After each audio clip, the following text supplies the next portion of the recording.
এ বলছে দিদি ভাই আমারটা আগে দাও, সে বলছে দিদি ভাই আমারটা আগে দাও। তাহলে বলো, আমরা যারা টেলার্স এর কাজ করি তারা হচ্ছে কনফিউজ হয়ে যায়, কি করবো, কারটা আগে দেবো, কেন সবারটা দেরি হয়ে যায় বলো তো। ধরো তুমি আজকে এলে, এসে বলছো আমারটা দুদিনের মধ্যে দিয়ে দাও। ওকে বললাম কি দুদিনে দিতে পারবো না, তুমি এক সপ্তাহের মধ্যে নিয়ে। তার মধ্যে আবার কেউ বলছে ইমার্জেন্সি দিয়ে দাও, তখন অনেক ক্ষেত্রে দিতে হয় বাধ্য। তো যারা আগে থেকে দিয়েছে তাদের গুলো তাহলে লেট হয়ে যাচ্ছে তো, তাই না? আজকে এটা বলার কারণ হচ্ছে, তোমার আজকে সকালে একজন এসছে, এসে বলছে দিদি ভাই আমার ব্লাউজটা হয়ে গেছে। আমি বলছি না হয়নি। এই যা বলে দিয়েছি, ও তো রেগে এতদিন দিয়েছি এখনো অব্দি তুমি আমার ব্লাউজটা রেডি করলে না, আমার ব্লাউজ গুলো দিয়ে দাও। ব্লাউজ গুলো নিতে এসেছে, আবারও 5 পিস শাড়ি নিয়ে এসছে, মানে মাথা খারাপ হয়ে যাবে। এই যে দেখো এই 5 পিস শাড়ি দেখো, এগুলো কিন্তু সব ব্লাউজ হবে। এই যে দেখতে পেলে, মানে এমনিতে তো আমি এখন ফেসে গেছি, কেন বলতো, এমনিতে আমার এখানে কাজের চাপ প্রচন্ড।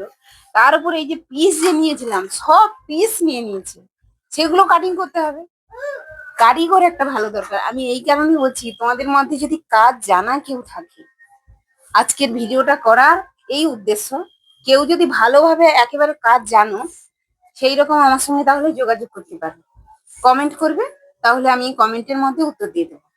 আর অনেকে ভিডিও দেখে কিন্তু চলে আসে, দিদি ভাই আমি কিন্তু কাজ জানি, তারপর এখানে এসে দেখা গেছে আমি প্রথমে কিন্তু কাস্টমারের জিনিস দেই না। কেন বলো তো, যেহেতু আমি ওকে হচ্ছে কাজ দেব, প্রথমে আমাদের কর্তব্য হচ্ছে নিজের জন্য একটা বানাতে দিই, যে আমার নিজের ব্লাউজটা কিরকম কাটাচ্ছে, আগে ফিটিংস কিরকম হচ্ছে আগে দেখি, তারপর কিন্তু আমি কাজগুলো দিই। দেখা গেছে ও কাজ জানে, এখানে এসে দেখা গেছে কিচ্ছুই জানে না, হাত ছেপও ভালো না। ওই রকম কিন্তু হবে না, যদি ভালো জানো সেই রকম কেউ আসতে পারে। বোঝা গেছে?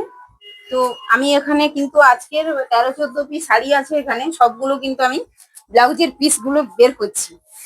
আর অনেকদিন তোমাদেরকে ভিডিও দেওয়া হয়নি, এর জন্য সরি চেয়ে নিচ্ছি। কেন কি জানো তো আমার প্রচন্ড কাজের চাপ, এই কারণে কিন্তু আসতে পারিনি।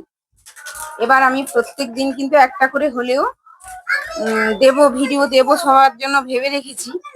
তো দেখি কতদূর পারি। অনেকেই বলে দিদি ভাই তুমি এই ব্লাউজের ভিডিওটা দাও, সেইটা দাও, ব্রা কাট দাও। বলে কি হয়েছে বলতো, আমার তো দেওয়ার ইচ্ছে হয়, কিন্তু কি বলতো, এই যে কাজের জন্য কিন্তু আমি এমনিতে কাস্টমারের কাছে কথা শুনছি, তার উপর যদি এইরকম ভিডিও দিতে থাকি তাহলে তো ব্লাউজই কারো দিতে পারবো না, তাই না, ছেড়ে দিই। তো এই কারণে কিন্তু নিয়ে আসতে পারিনি। আর একটা জিনিস কি বলতো, আমাদের যে ক্যামেরাম্যান, ও হচ্ছে, আমি নিজে একা তো ভিডিও বানাই, কোনো কোনো সময় এখানে ওদেরকে বলি একটু ধরে দে, কিন্তু অ্যাকচুয়ালি ওরা যে যার পড়াশোনায় ব্যস্ত, সময় দিতে পারে না। এই কারণে কিন্তু এটাও একটা বড় প্রবলেম, ইচ্ছে থাকলেও নিয়ে আসতে পারি না।